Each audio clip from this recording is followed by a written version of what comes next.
Le script n'a pas de titre. Juste une couverture en cuir craquelé, tachée d'une substance sombre qui ressemble à du vin vieux ou à du sang séché. Il a été trouvé dans les combles du théâtre, sous une trappe condamnée depuis 50 ans. La trouperie d'abord. C'est un jeu. Une curiosité morbide pour des acteurs en quête de sensations. Ils lisent la première scène. Un homme perd sa voix au milieu d'une déclaration d'amour. Lundi matin, le lead masculin se réveille aphone. Les médecins ne trouvent rien. Les cordes vocales sont intactes, mais aucun son ne sort. Juste un sifflement rauque, comme le vent dans une cheminée bouchée. La coïncidence amuse la metteuse en scène. De la méthode, dit-elle, restez dans le personnage. La deuxième scène décrit une femme qui voit son reflet cligner des yeux alors qu'elle reste immobile. L'actrice principale, lors d'une répétition, se fige. Son reflet cligne, lentement, délibérément. Elle hurle. Le cri est silencieux, étouffé par l'épaisseur du verre. Personne ne l'entend. La pièce ne suit pas une logique narrative. Elle suit une logique de contamination. Chaque dialogue est un virus. Chaque didascalie est une instruction biologique. Le décor s'effondre. La lumière devient froide. Les ombres se détachent des murs. Mercredi, un projecteur tombe. Il ne brise pas. Il s'enfonce dans le parquet comme dans de l'eau. La poussière ne vole pas. Elle reste suspendue. Les acteurs regardent leurs mains.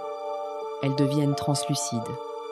On voit les os, on voit les veines, on voit le vide à l'intérieur. La panique devrait s'installer. Mais la pièce interdit la panique. Le script dit « Ils acceptent leur dissolution avec grâce ».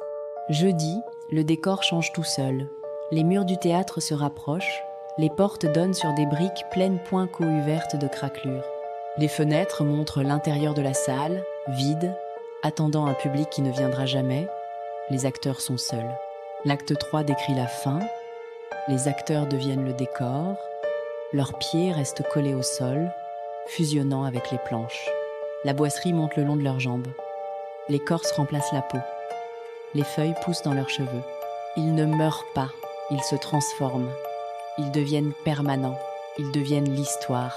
La metteuse en scène réalise trop tard. Elle ne peut plus bouger. Ses yeux sont fixés sur la scène. Le vendredi soir, le théâtre est fermé, officiellement pour rénovation. Officieusement parce que personne n'ose entrer. Si vous passez devant, vous pouvez entendre des voix. Pas des voix humaines, des voix de bois qui craquent, de velours qui frottent. Le script est toujours là, sur la table de la loge principale. La couverture en cuir semble plus neuve, plus souple, comme si elle avait été nourrie. Il attend la prochaine troupe, la prochaine curiosité, la prochaine fin. Car la pièce n'a jamais été annulée, elle a juste été mise en pause. Ne la lisez pas, ne la jouez pas, ne la regardez pas.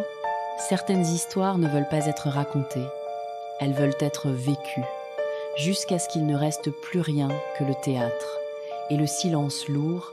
Merci d'avoir partagé ce cauchemar. À très vite dans l'ombre du prochain secret.